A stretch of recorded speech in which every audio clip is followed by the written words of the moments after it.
Hello, everybody. Welcome into the Pigskin Project YouTube channel. I am Matt. Who are you? Oh, I am Ben. Who are you? I'm the Chicago caller, Ryan. Yeah. Well, the draft is in the books for at least the top 32. Yeah. And 6 more rounds. yeah, I mean, get excited. What is the draft day? Like, these lives are going to be changed, right? Yeah. You guys would know. But let's get right into it. Let's get ready. Just to get into it. Number one, the shocker of them all, Mendoza goes 1. Didn't trade the pick. Didn't trade the pick. Whoa. Unbelievable. But again, we could talk about fit later with that. I think everybody knew that was going to be the pick. The draft started at 2. Yes. It's been a battle of NFL insiders, national insiders, Jets insiders, who's going to be the pick at 2. They end up with David Bailey. It was back and forth. The odds, shifted so heavy in favor of Reese. Going into this pick, it felt like it was going to be Reese. I was even confident at that point it was going to be Reese. And we'll get into Reese a little bit later. But he tumbled a little bit further later. Yeah. than I thought he was going to. But it's a good fit. Again, you get the instant impact player in David Bailey immediately. Yeah. Do you have anything to add, Brian? No, you said it. I mean, I think, like you had said, the draft started at 2, and this is when things, really started to pick up. As the casual fan in the of the three of us, I think it was kind of exciting for me just because it was like, I even looked at you guys like, hey, am I crazy to think that this is when the chaos starts to kind of happen? Yeah. And might I add, in recent memory, this was probably the most chaotic draft that I can remember. Yeah. Based off of just unpredictability, and I think because of that, what we're about to get into is some of the most fun that I've at least had in recent memory watching a draft. Yeah, I mean, we'll get into the Jets, but again, I can't. I have to. One last thing with this is it makes sense that Aaron Glenn was in the room when they drafted Hutchinson. Yes. Again, they don't get the option to pick Trayvon Walker, but they pick a sure thing. They kept saying that phrase over and over with David Bailey.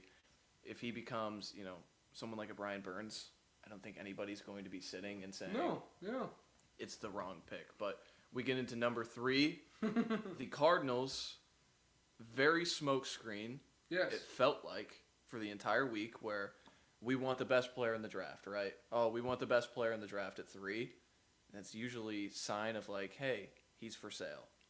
Apparently the offers were not good enough. They take Jeremiah Love anyway. They took the best player in the draft. They take the best player in the draft after re-signing James Conner, after bringing in Tyler Algier, and they still don't have a quarterback. So again, it's a weird spot to be in because we always talk about running backs and wasting carries. We just watch a team do this. And so again, I have Love graded higher than Genty, so he's a better player, and he goes higher than Genty. It's tough. Did either one of you see it as a massive win, loss? Where did you guys rank this? It depends on what you think of James Conner and his overall availability going forward. Yeah. Obviously, you're a team that just extended him, so you were thinking that he was going to be available for the foreseeable future. As a fantasy football player, you're thinking this guy's one of the most reliable in the league when it comes to touchdowns, so it's this is huge. And then you get a guy like Tyler Algier as well that can pick up, some yards. So you think that you're, solidified at that position. But now, at least for me, you start to kind of question his availability going forward with that injury that he sustained this past season. And whether or not you're looking at, can he get moved around the trade deadline? Because you don't draft a guy at 3 without the intention of using him as an every down back. Yeah. So you're going to see Jeremiah Love a lot, and I think he's going to be a really good player for the Cardinals. So for that reason alone, I'm almost taking this as I'm not putting James Conner in the picture anymore, and I'm using Jeremiah Love and Tyler Algier going forward for the Cardinals, and I think that that's a win for their team building as of right now. I mean, their quarterback situation's up in the air, so if you look at, Vegas, their run game was one of the only things that they had. And spoiler alert as well, they have another one of the greater tight ends in the league. So I would say their situation is comparable to Vegas. If they're not good, it's an okay draft next year to be not good. Yeah. So to have another piece alongside Trey McBride to maybe build upon next year, I think you put yourself in a position. I view this as a positive pick. I know it's BPA, right? And you hear every organization say it's BPA, but it's tough for me because we just saw this last year, and Gentie's a fine player. He did not live up to anyone's expectation because the rest of the team wasn't very good, and there's a lot of things that need to be in place. And you can say the same exact thing for Jeremiah Love. The big thing is Tyler Algier is probably the biggest loser of the draft. But again, it's hard to say this was an awful pick because he is such a good player. It is quite stunning. Again, it's when you get these rumors 2, 3, 4 days headed up to the draft, you always think it's smoke screen. But it ended up coming true. Yeah, again, I two Lions references already. This is very Montgomery and Gibbs coded from a few years ago, where everybody. But again, Gibbs is drafted at 13, not 3. So correct. It's interesting. I want to just say the last thing. I guess this was the first thing that was on my mind as far as an instant reaction was. You've got now a strong young core of Trey McBride, Marvin Harrison Jr., and now Jeremiah Love. Yeah. Michael Wilson. Yeah, and you're looking at a very strong, I would say a strong start to a rebuild. And I really like the way the direction's going, so I'm not against it. You would feel like they were set up for a quarterback at 34, right? Yep. Yeah. Oh. Well. And then, so we get into Carnell Tate. I think this is one of the easier picks to talk about. This was their number 1 receiver in the draft, the number 1 receiver on their board. It's a premium player. Again, get your young quarterback a weapon, you're fine. And Carnell Tate's interesting because I think a lot of people are naturally going to be underwhelmed. But it's like going into the process, it's kind of like, oh, he's the wide receiver 2 on his own team, blah, blah, blah. And then you get into his tape, and it's like the guy catches everything. Yeah. What Cam Ward is able to do out of structure and how he separates beyond that time frame, I'm really interested in the way Carnell Tate fits. And again, their roster didn't have someone who can kind of... I see him as more of a Z than an actual lineup on the scrimmage X. Yes. And you can kind of do that with Ridley. You have Wandale in the slot. This is getting the most out of Cam Ward. Yes, you had to get your young quarterback that you just invested the first overall pick into some weapons. And that move could not have been Wandale Robinson and said, yep, that's our shiny new toy for our first overall quarterback, Wandale Robinson.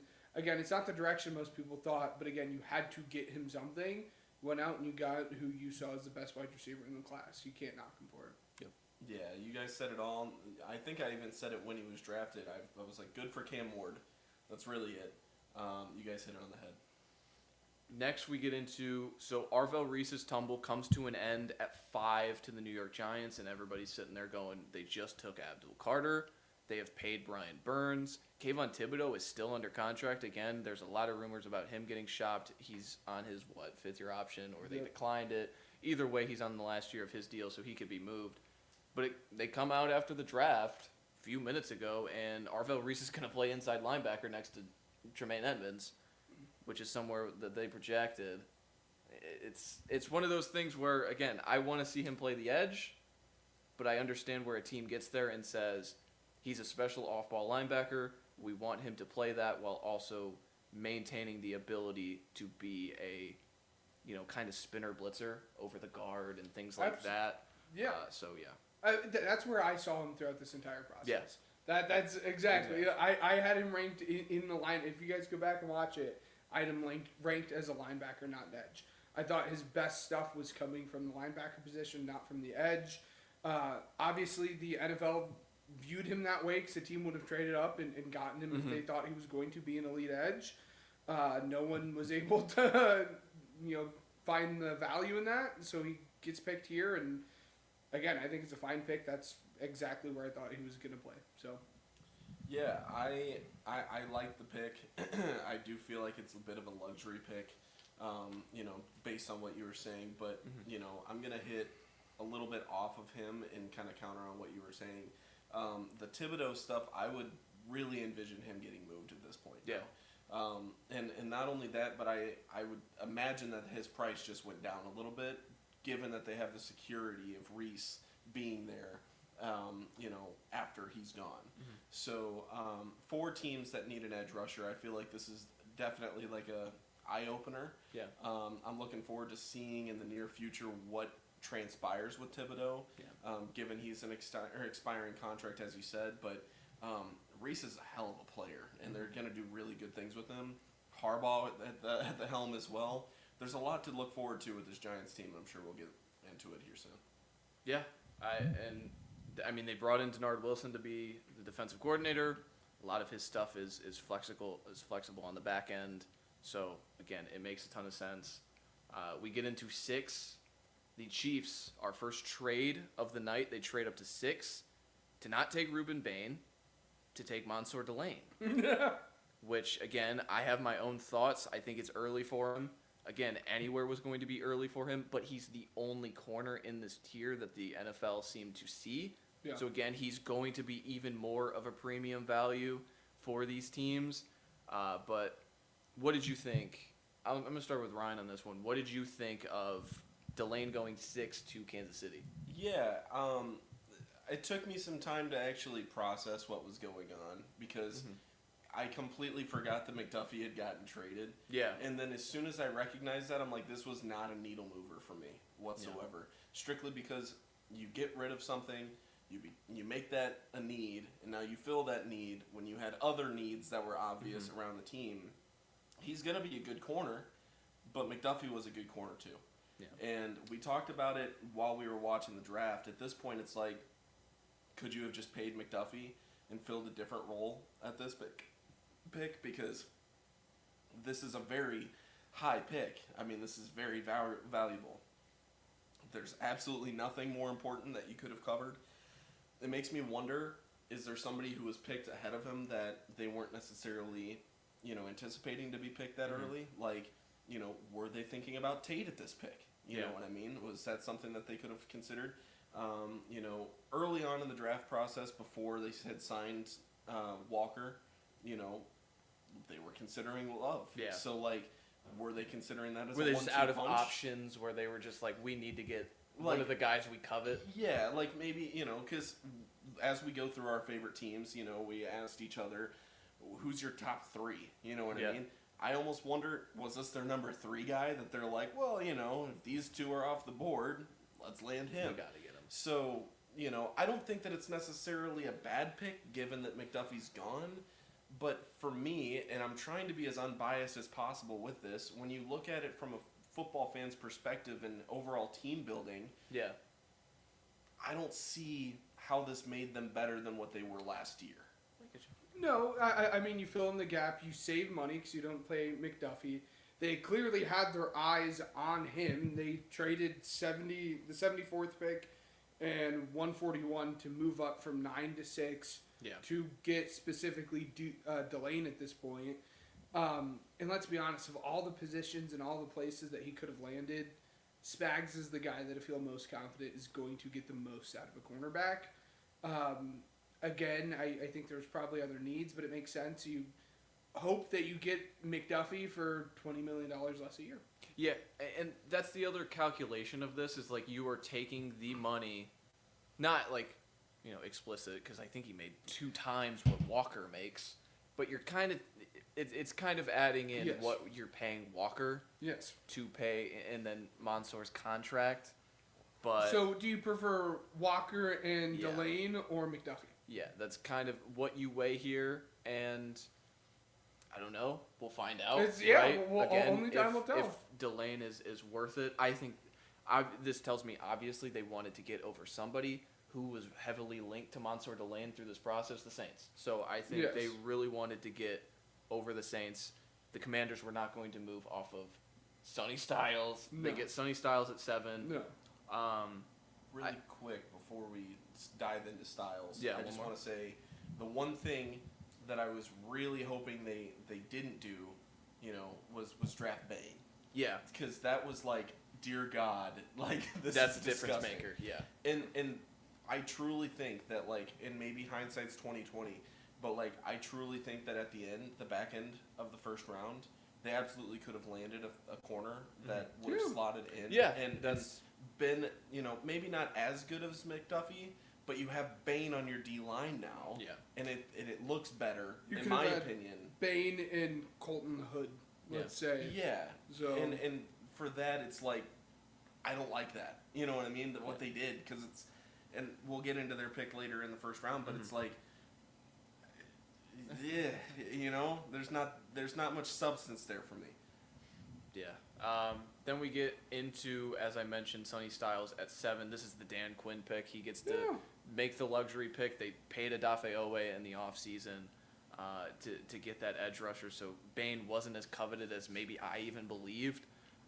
But, yeah, I mean, they were missing a guy. Again, if Styles hits on his ceiling and he's Fred Warner, nobody is talking about how it's a linebacker in the top 7. And so I think he's a special player. I don't think there's much to add if either one of you have to add to this player. Good pick.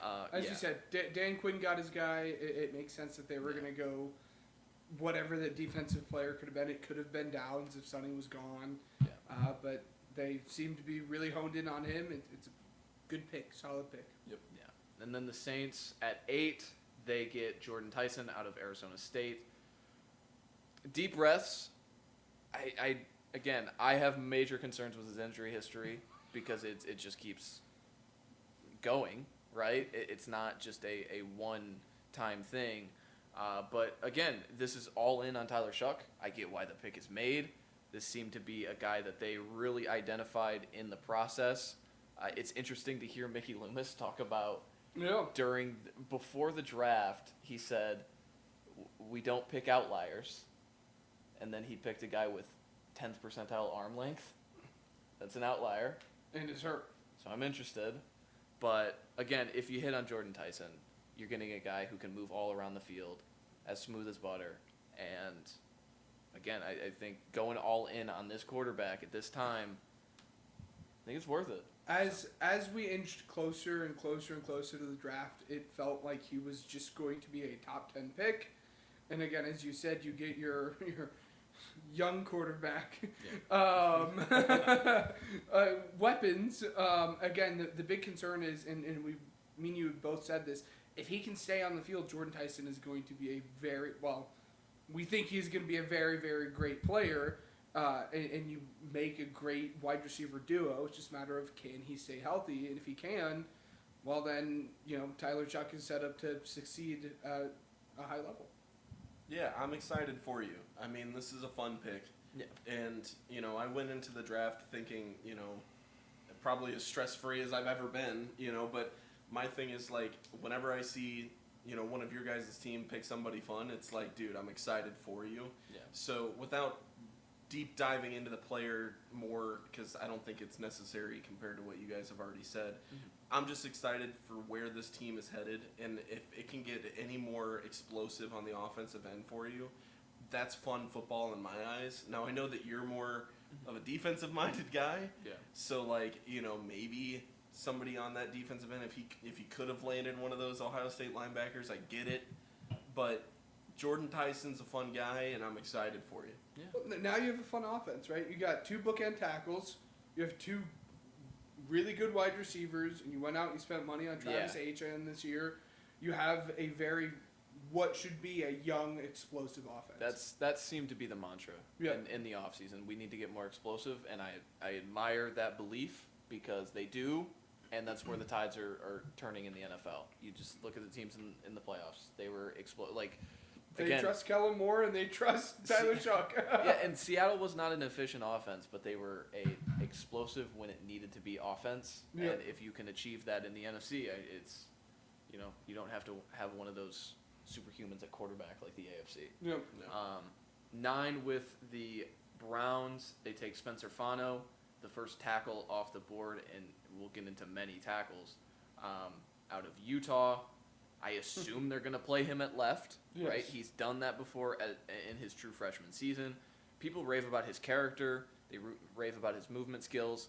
I have some issues with the arm length. Again, it's kind of a, do I think he's a maxed out build kind of guy?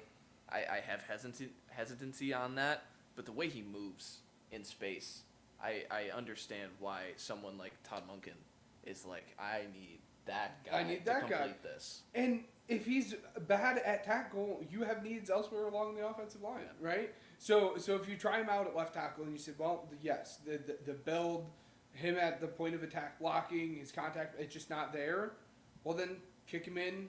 We'll see what he looks like at guard. Again, they obviously identified him as the guy that they wanted. Yeah. And they really needed help along the offensive line, so it's hard to not, at least be okay with this pick.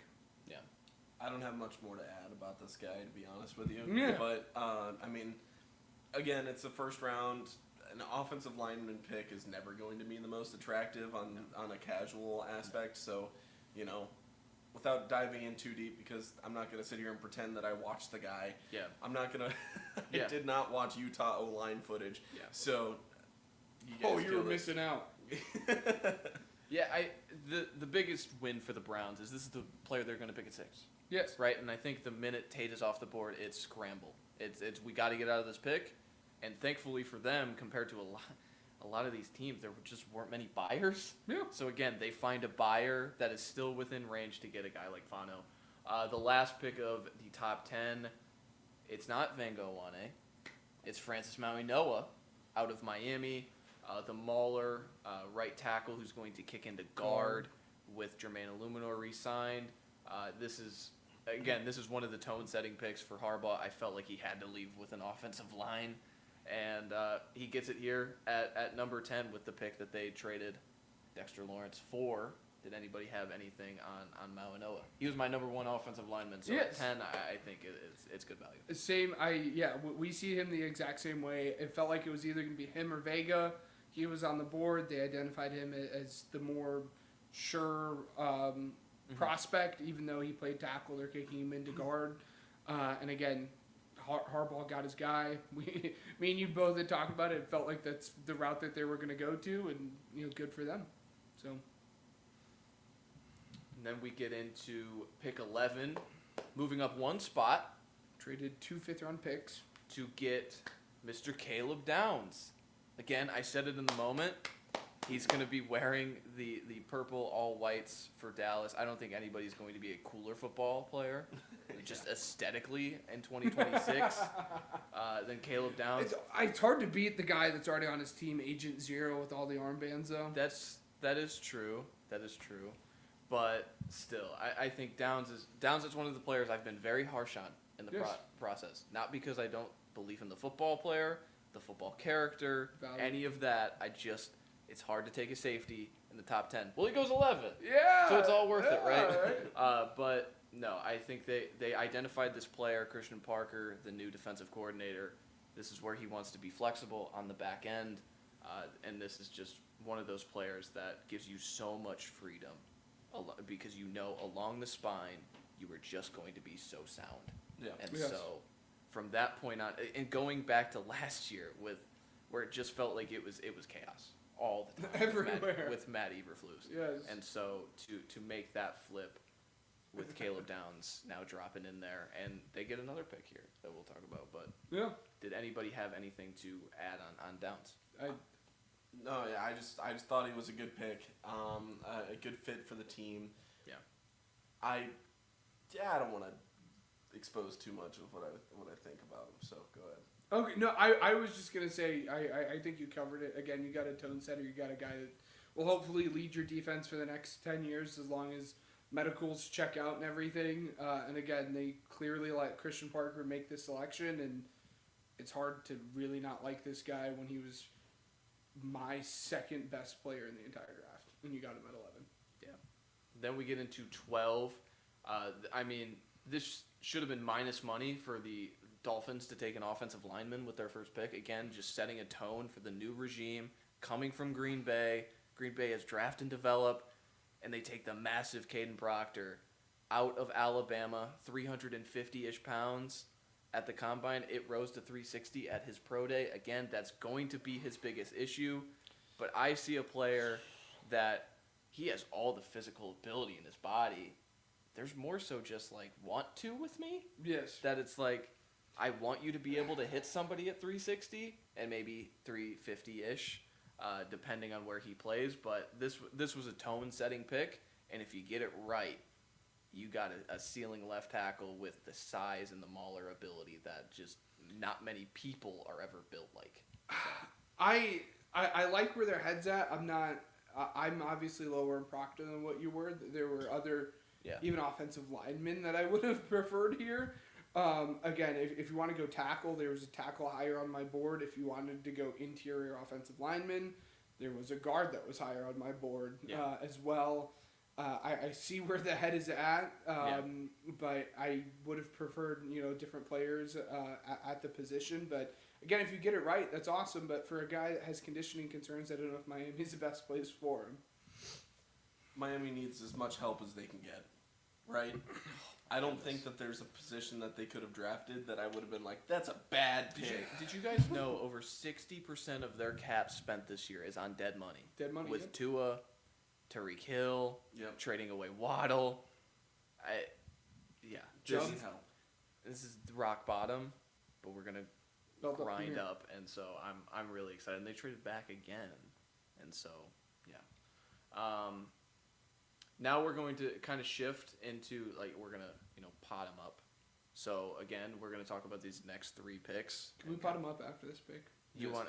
Okay, all right. Ty Simpson. It's the Rams pick at 13. There was rumors before the draft, right before the draft, that Les Snead said, "Hey kid, you should come in this draft. You're gonna be a first-round pick."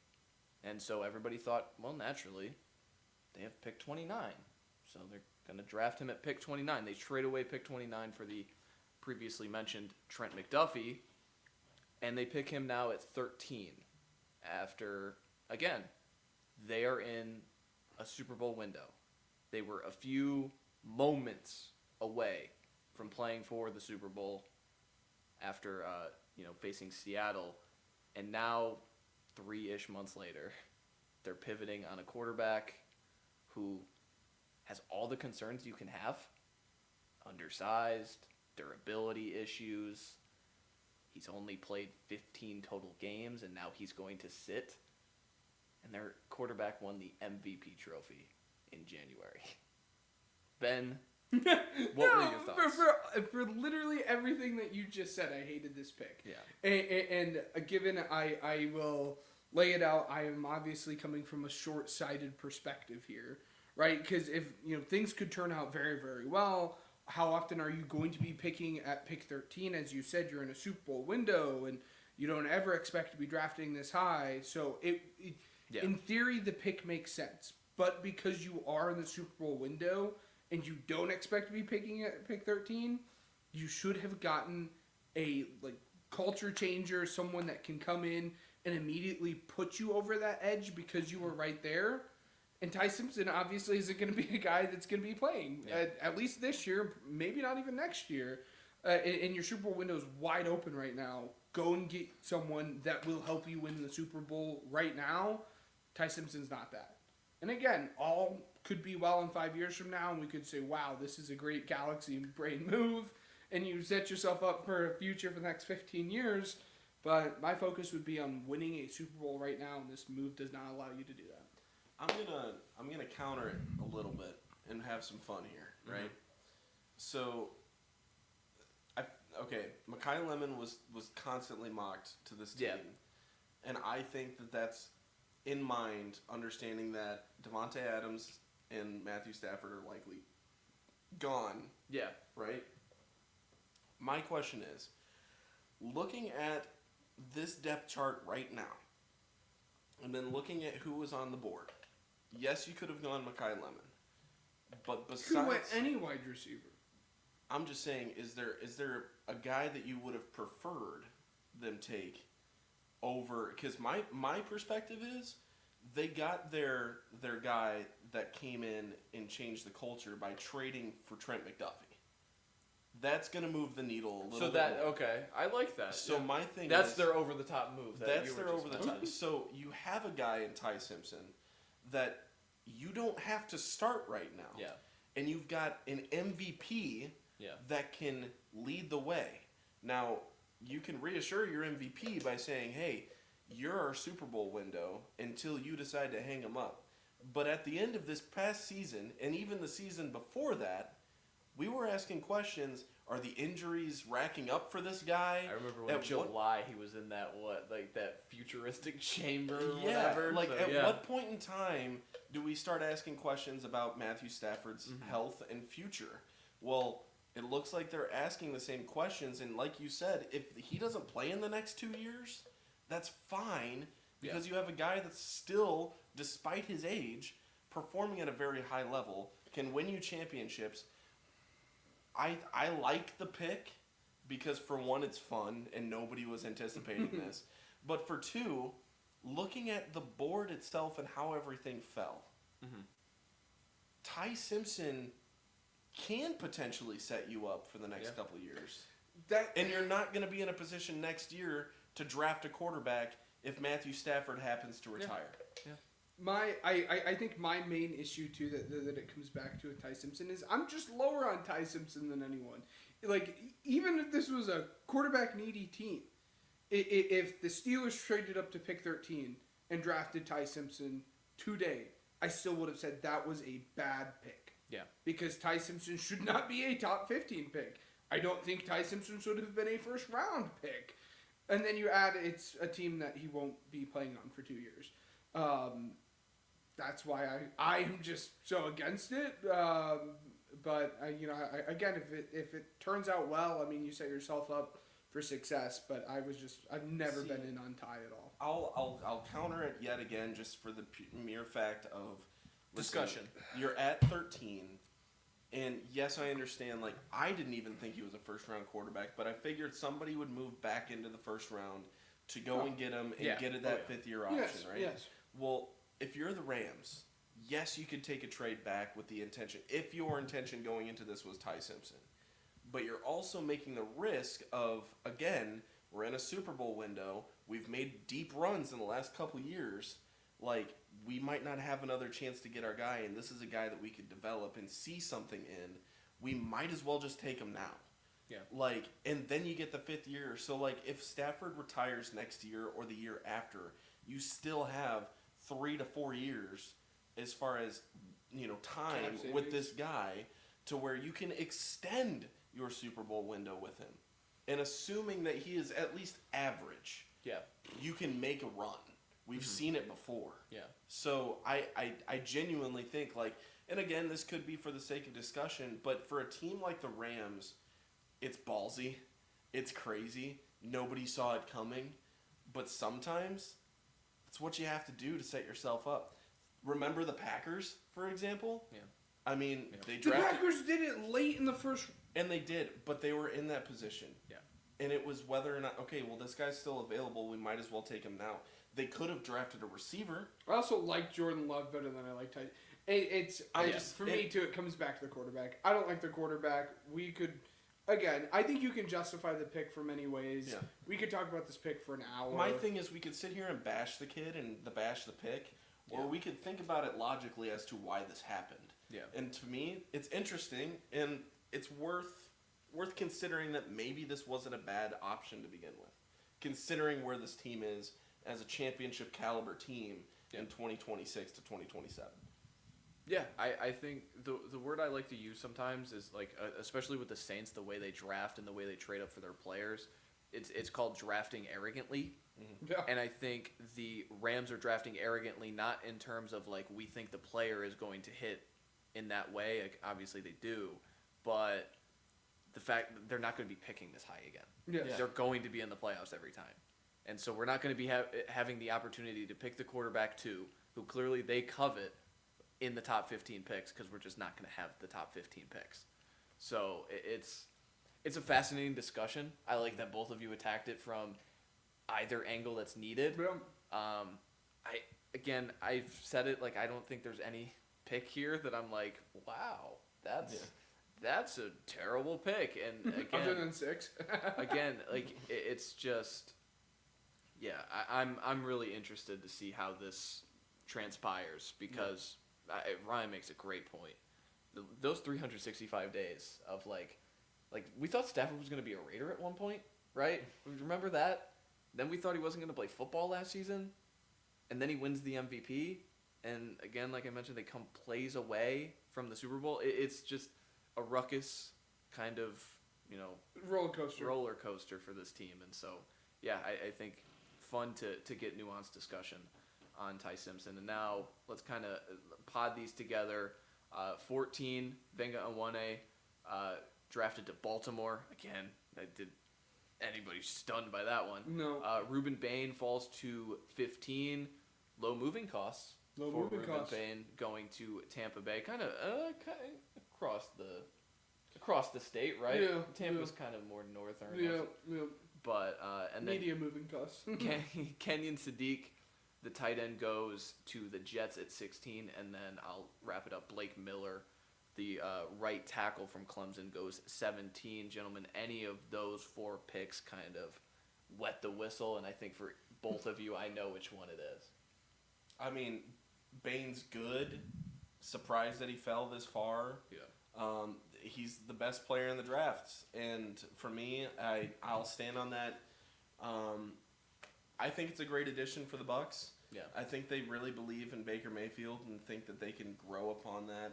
I think this team got a huge addition to that. I think it moves the needle in a positive way for them.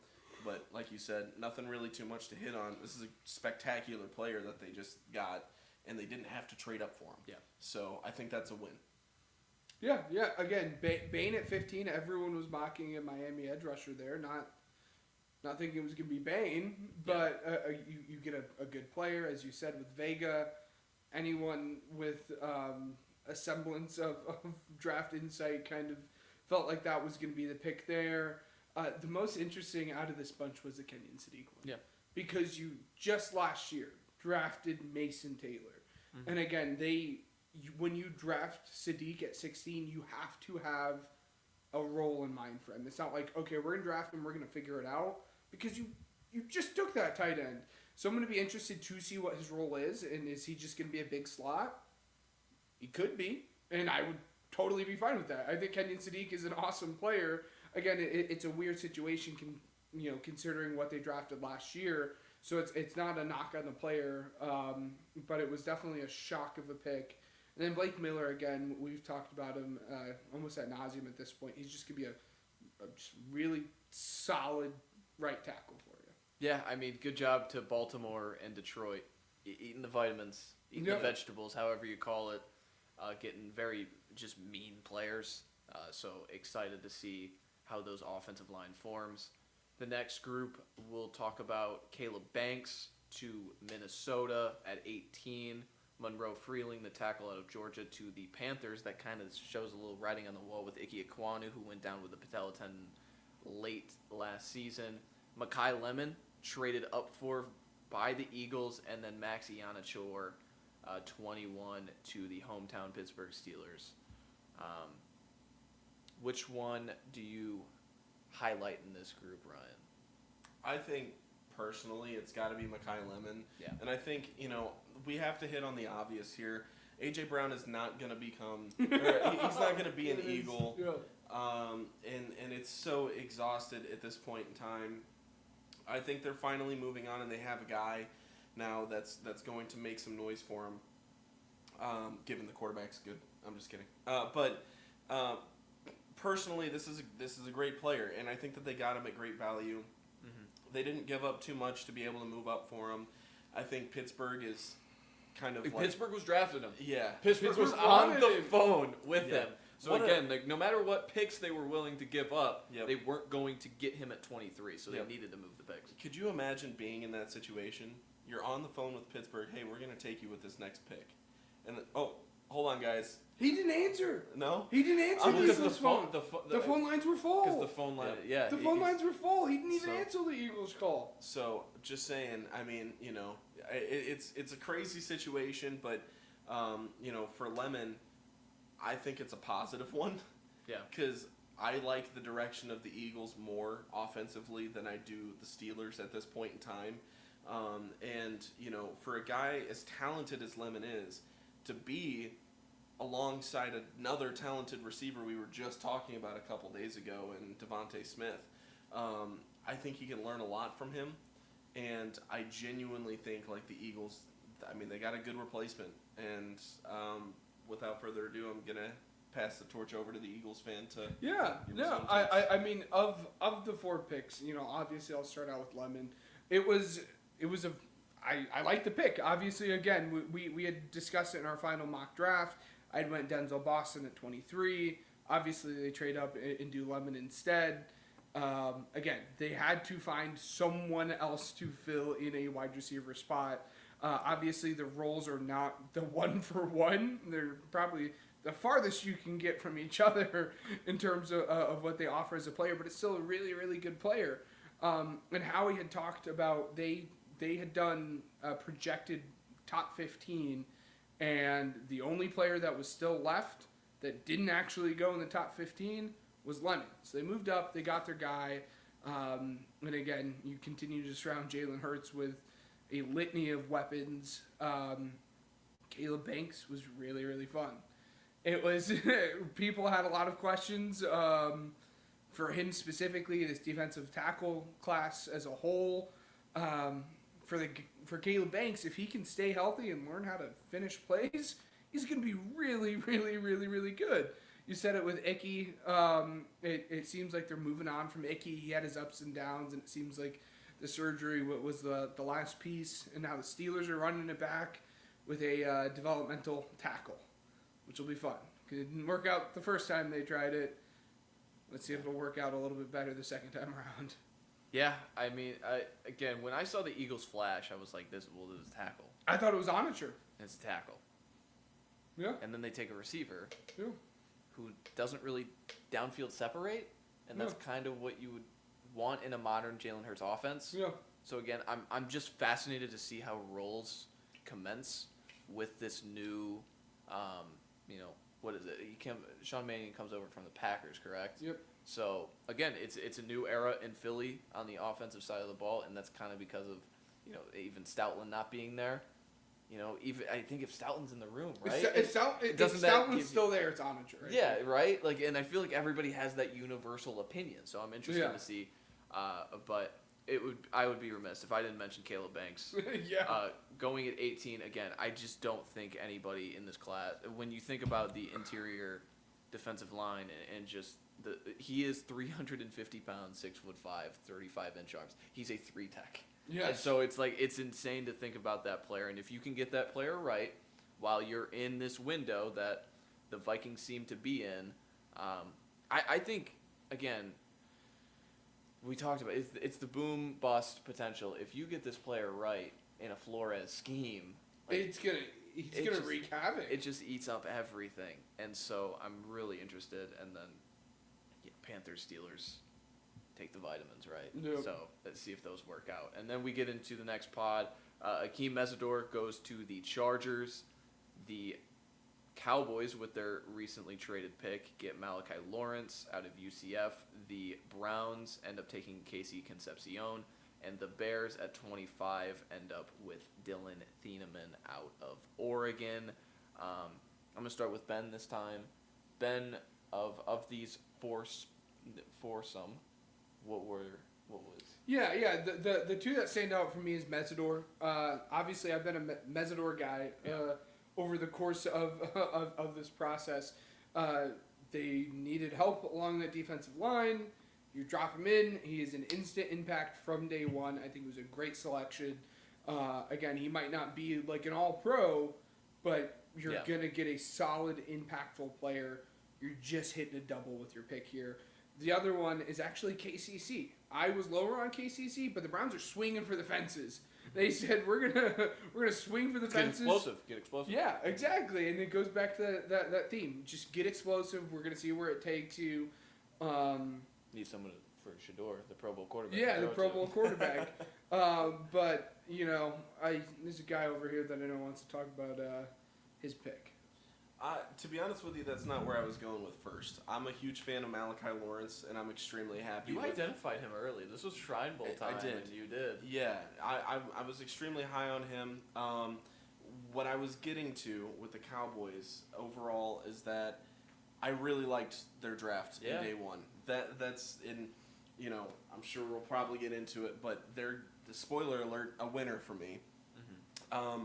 Obviously you have maybe a little bit of concerns with Caleb Downs' knee, and then Malachi Lawrence is kind of a raw prospect that you're picking in the first round. But in his defense, put up really good stats.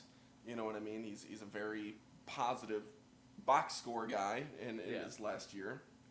I think he's going to slot in pretty well on that defensive line in Dallas. But most importantly for Dallas, they this is Vila, everybody. Most importantly for Dallas, they slotted in on the most important side of the ball. We talked about this on the podcast. Yeah. Dallas had a huge draft coming in. They understood the mission, and they applied, help where they needed it the most, and that's on defense. And I think that they got better there. Well, for Dallas, you trade 2 5th-round picks to get Downs. Yeah. And then you recoup that by getting 2 4th-round picks from the Eagles. So you get Downs, Lawrence, and then you move up around in 2 different picks. Very positive for sure. The next thing that, obviously I'll talk about my pick. Dylan Thieneman, I think, somebody that I, discovered very, very early on, and somebody I absolutely fell in love with. Matt, I think I said it to you, maybe both of you. I don't remember exactly if you were in the room or not, Ben, but I definitely saw after the combine that Thieneman was a top 15 pick in my mind. Yes. And, without really looking at film too much and, just the little amount of research that I had done previous to, hopping back on the podcast, Thieneman was one of those guys where you look at the speed, right? That's somebody that's going to be an instant impact. And when you look at the Bears and what they've been trying to build over the last few years, it's fast and hard-hitting. And I think, with Thieneman, you're getting a quick guy that can cover a lot of space. And when you look at the last 2 safeties that we had, that was kind of a pretty massive problem. Yeah. Now you're going and slotting in not only Thieneman, but you're also slotting in Kobe Bryant as your other safety. You filled a need because, the Bears, they did not have a starting safety going into this draft. And they kind of lucked out with Thieneman falling as far as he did. And now, looking at the board, seeing how it fell, I can understand it. But nobody could have predicted this. No. And I think, is it as flashy as a pick like, Rome Odunze or Luther Burden? No. But the more that you watch Thieneman, the more you're gonna want to buy really his jersey. Fun player. Yeah. I think he's gonna have a jersey hanging up in my closet before week 1. I'm that excited about this pick. So, I'm sure you guys, as the process went on, can kind of extend upon how he can benefit the Bears a little bit more. But as a casual fan's perspective, for the first time in a couple of years, all I can say is I'm happy we added some speed. I look forward to getting a couple more interceptions, and I think that this is the guy to where you can add some versatility in a defense with Jalen Johnson, Kyler Gordon, and Kobe Bryant now as well. Dennis Allen's going to have a field day with these guys. And all we talked about was, the Bears need a safety. Emmanuel McNeil-Warren makes so much sense here. He makes so much sense here. He makes so much sense here. But they get the better guy here. the guy that you would have wanted ends up actually making it here. So you take everything that you would have said about how valuable that position of need is for the Bears, and you get the better prospect. No, yeah, it's range, athleticism, flexibility. Those are 3 that you use to describe Dennis Allen's system all the time. Mm-hmm. And so I think just dropping in this player specifically after the playoffs, there's so much you can do with him. You can play him as overhang safety. Go watch his Purdue stuff. You want to see him close to the line of scrimmage and trying to hunt the ball, watch his Oregon stuff. and even higher level competition. He closes the game out against Penn State and the whiteout. Those things, like those little things, they're little things, but like to close a game out in during the whiteout it's impressive. So I wanna add one tiny little thing. To those of you that are watching the box score and the stat counters that looked at the Bears as, wow, like these guys have a ton of turnovers and blah blah blah. It's fake. Turnovers aren't reliable year to year. Well, not only that, my point is, if you watch the Bears outside of primetime, you understand that secondary was actually a massive weakness, right? So now that secondary is strengthened a little bit, it's definitely, there's reason to be optimistic, but more than anything, I really hope that Ryan Poles is not done adding to the secondary, because there's still positions of need to fill, and I think that they're trending in the right direction. Absolutely. The final pod, lump them all together. Almost every pick here was traded at some point. Keelan Rutledge goes to the Houston Texans at 26. The Dolphins trade up to get Chris Johnson, the cornerback. The Patriots trade up to get the final tackle of this bunch at the top of the draft in Caleb Lomu out of Utah. The Chiefs take Peter Woods out of Clemson.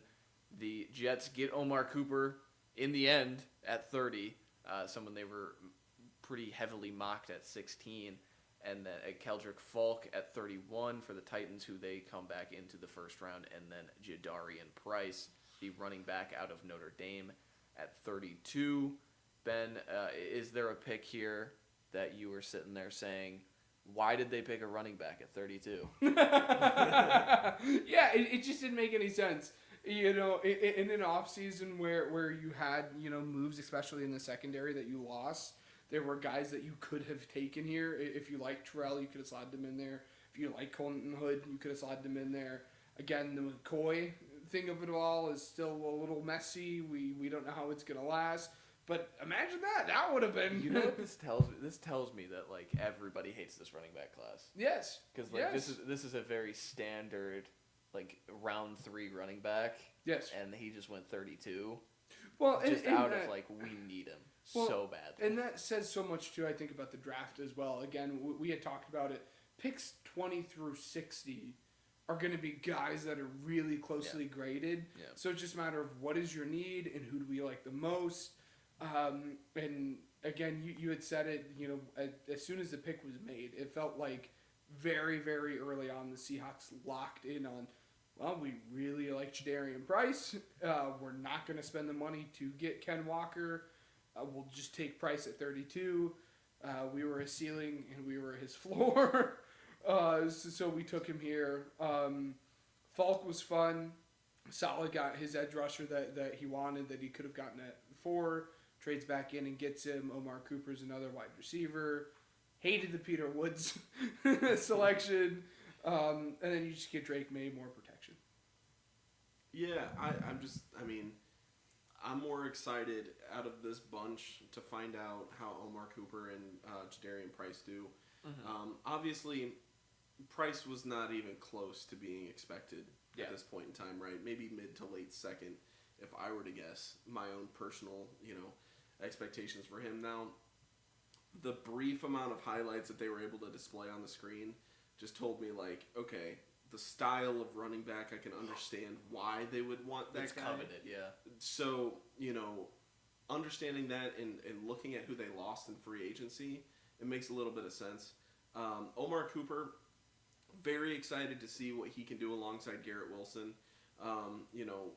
With the Jets as a whole, man, like, I don't really know exactly how excited I am to watch that offense. Yeah. However, if you're gonna build something, like I said about the Cardinals, I think they're doing it in the right way. Garrett Wilson, Omar Cooper, Breece Hall, you know what I mean? And then Kenyon Sadiq. Exactly. You're building something, and if you suck, you'll be in a good position next year. Yeah. You can do it. So, I don't hate that. I don't. And it's weird because it's the Jets. So, like, you should, right? You got weapons, just like the Saints. You got weapons, and you got your bookend tackles. However, Matt, there was a draft class not too long ago that you could tell us about. I don't want to steal your thunder. Steal it from me, please. Yeah, they hit on every pick in 2022. And all the players are, were trade assets in terms of Sauce Gardner gets them 2 first-round picks, including in this draft. Jermaine Johnson gets them Devondre Sweat, who clearly they covet more. Breece Hall and Garrett Wilson are still under contract. Yep. So, again, it's if you don't get the effing quarterback right, who cares? And now we're in this world where, again, we can all crap on Geno Smith and how terrible the Raiders thing was. What happens when this team becomes the 7th overall pick and they miss out on Dante Moore or Arch Manning? I'm very interested to see what this team looks like. Lenore Sellers. This team's going to win 5 games, and that's not going to be good enough. I think they're going to win games next year that they're they're going to sweep Miami next year, and Jets fans are going to be miserable. Yep. Because why? The Jets always jet.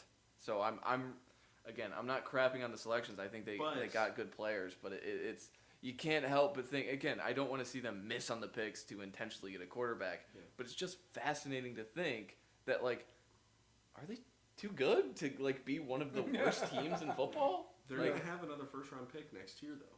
So, they're going to have the ammunition if need be. And if the Cardinals and Dolphins have those picks, they're going to look at them and say, Probably no. not. But, no. yeah, exactly. I mean, you've got a point. I'm just saying it's a stacked draft next year. Yeah. And they're going to have enough to where they can continue building. I think they have the head coach, right? I mean, they have a guy there. We'll see. At least for now. We'll see. He's a good name to have in the building. Yeah. But my thing is, building on it, obviously you want the quarterback. Maybe there's a free agent. Maybe they can make a trade. You know what I mean?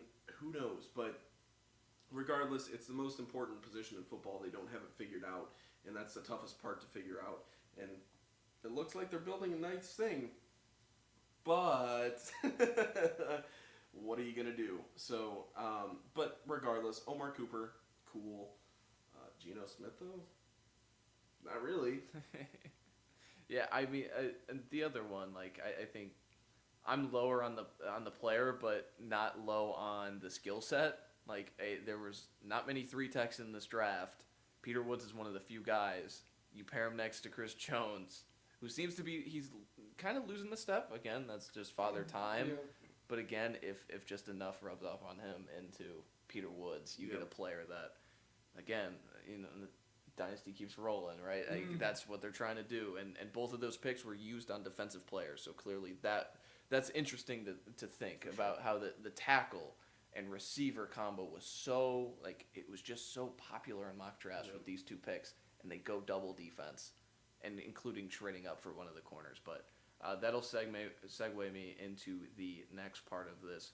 Well, who won the draft? Who wins night 1 when we have never seen these players play for their teams? But again, we're just associating value. Ben, I'm going to start with you. Who is the winner of tonight for you? There's a couple different teams that I think can slot into this category. First off, I think the Titans could absolutely be a winner. Again, you get a weapon for your young quarterback, and you end up getting a edge player that you probably would have taken at 4 if Tate wasn't there. So I think that's a great one. We discussed the Browns, but for me, the biggest one was a guy that we kind of glossed over was Ruben Bain at pick 15. Yeah. Ruben Bain, I think. For me, he's a top 5 player. He was my number 1 player in the class. You desperately needed edge, and in my opinion, you just got the best edge in the entire class, and you got him at pick 15 without having to trade up for anything. And it's really, really hard to say they'd knock that out of the park when you select my best player at pick 15. And isn't it fun that they took the arms outlier? Haven't they done that before? Yeah. So I think, and Cansey has become a pretty good player. So I think that's again. I think it makes the pill easier to swallow. Yeah. I'll take this next one. I think my favorite is right next to that pick is Baltimore. Again, getting back to their roots, where they're saying, again, we're taking a guard, we're taking the vitamins, but it's a guard that I just slot in. and he can be multiple in the run game, and he can really get back to what we wanted to be, and that's being, the black and purple Baltimore Ravens, where we're going to make you feel it. And this seemed to be a very popular pick, and he gets there at 14. It just fits the identity of just seamless. Let's get mean again. It feels like the end of the Harbaugh era. It just felt like you lost that kind of feel. That's what happens when Daniel Falele is playing offensive guard yeah, for you. And the Giants had a great draft too. That's the other team that I forgot to mention. They're another one that it's just associating value, and there's only so many good players, and they have 2 of the top 10 picks. Yeah. So again, that's another thing. Just before I get to Ryan, this is appropriate to talk about. The Bengals traded the 10th overall pick before we're even on the board, and so the way the board stacks up, if you would have told them 2 weeks ago Caleb Downs is still on the board, would they trade the pick? It's interesting to think. Caleb Downs and Ruben Bain. So it's interesting to think about, just because, again, blowing your wad very early. But again, Dexter Lawrence wasn't in this draft class. Again, you're operating on different timelines. We could go through this forever, but I wish there was some truth serum to Duke Tobin, who makes, football decisions there in Cincinnati, as he's saying. That would have been cool to be able to be on the board. Right? So, but Ryan, who was someone that you saw winning the NFL draft? Night one. So, and I mentioned one of the teams earlier. It's the Cowboys. But I'm going to lump in the Browns with this as well. Mm-hmm. And the reason being is because I can give the same reason for both teams. I think they tackled important needs. So I mentioned the Cowboys earlier, so I'll focus more on the Browns now. Picking up an offensive lineman when you lost a couple players to that, this offseason. And not to mention, that was a huge position of need throughout all of last season. And then you add a little bit of electricity to this offense as well with KC. I think that's huge, especially in an offense that, who knows who the quarterback's going to be week one, right?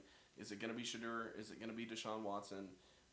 We'll see. But I think Does it matter? No. It doesn't matter. But my thing is, I think you added a couple important positions. But one thing that we didn't necessarily hit on too much for either team is not only did they pick 2 positions that they both needed, but they also traded and got a couple mid-round picks to add to this draft as well. So I think that they both did a really good job of that.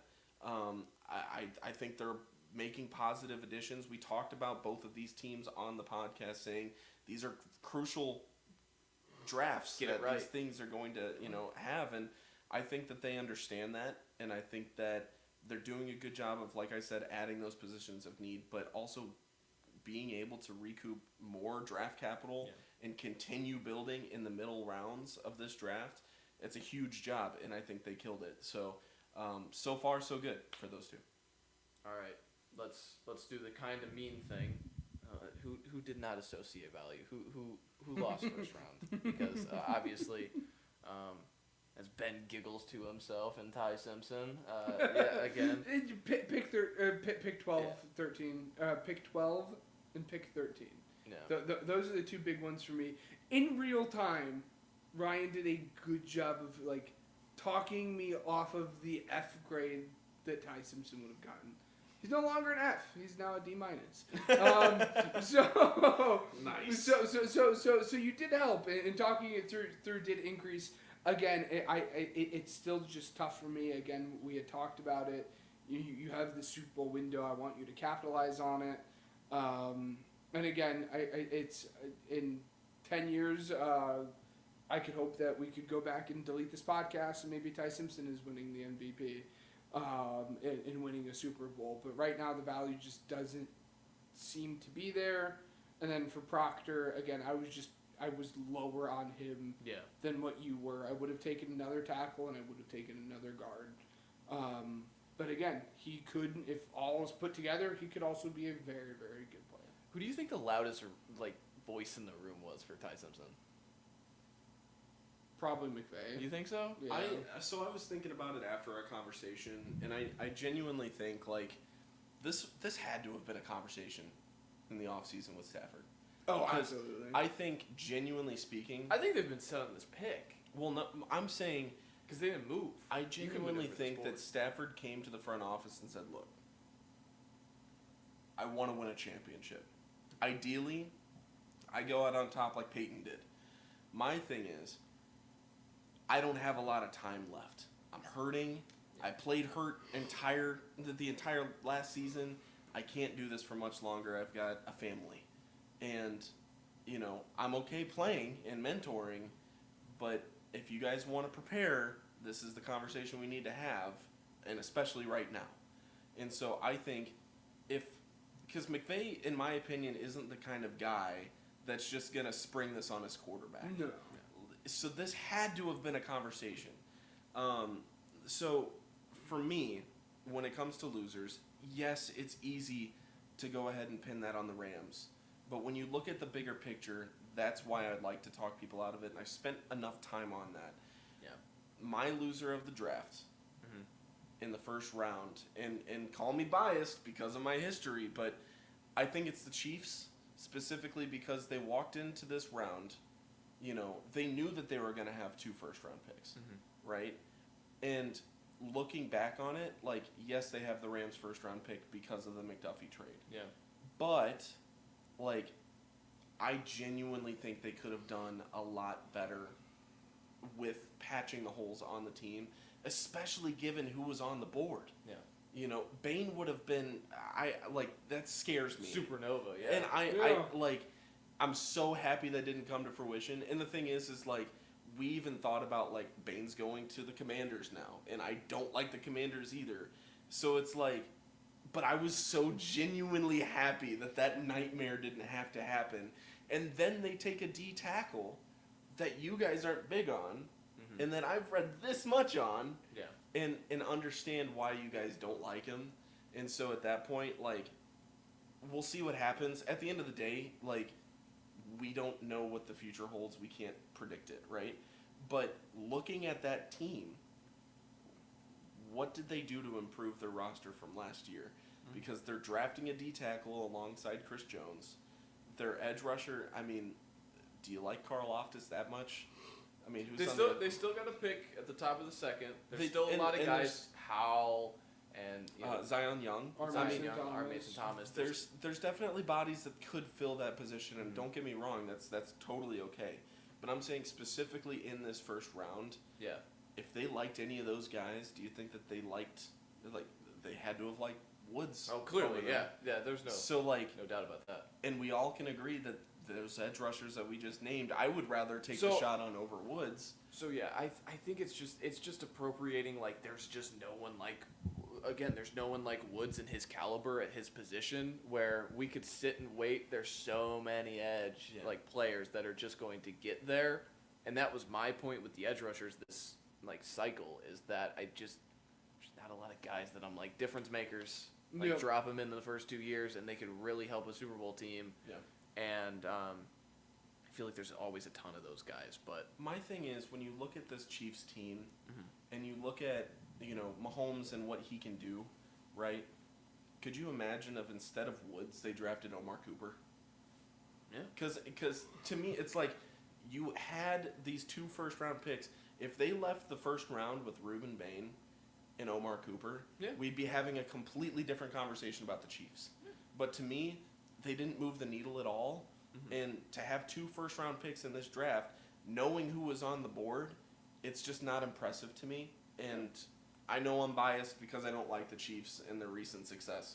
But, again, you're competing with the Broncos that won 14 games, I believe. Yeah. So, what are you going to do when, Mahomes is still fighting for his life? And you know what I mean? It's a rough situation. And I just don't agree with the picks.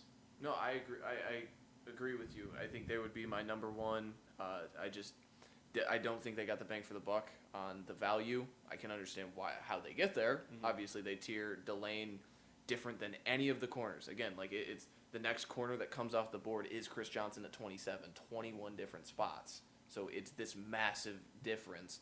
And then Peter Woods, as I just described, is this penetrating 3-tech at this undersized alignment.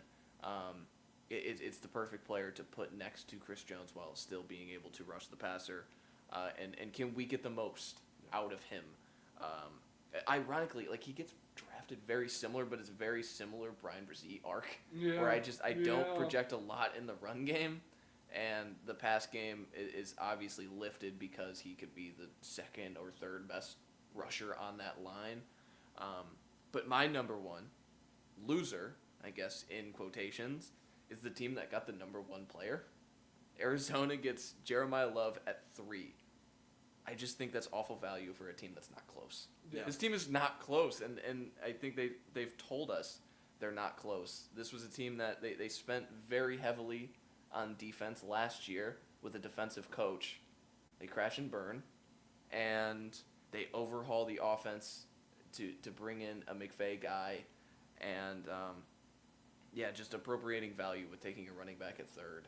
Yeah. I can't get there with it. I feel like you're 2 years away, and then you think about let's think about the division for a second.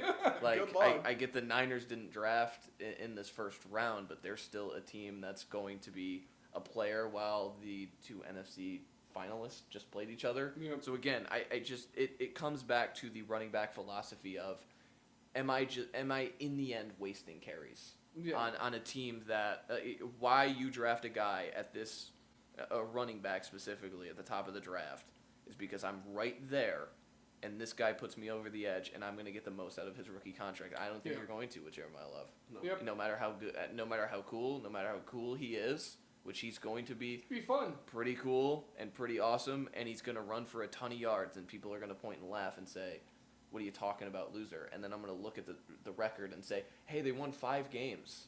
Like, all of that is for naught." So I'm interested. I'll push back on it slightly, and I'm not going to say too much, but I said the same thing about the Bijan pick. Yeah. You know, I didn't like it for the Falcons in the time being, but we'll see where they go with Jeremiah Love. I think that he's an extremely talented running back. I think that we all can agree on that. But so here's my point. How many playoff snaps has Bijan Robinson played?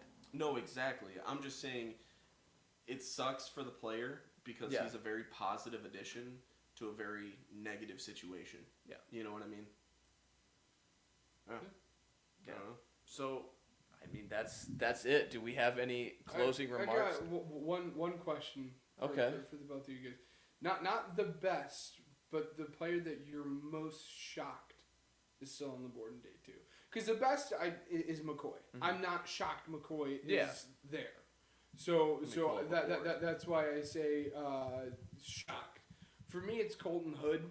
I was just shocked the team didn't come back in in the back end of the first round and take him. Again, there's a couple different players, and there's still some good value down the board. Emmanuel McNeil-Warren, Zion Young, all of those guys. But for me, I was shocked that Colton Hood didn't get drafted in the first round just because I could see a very easy line of success for him.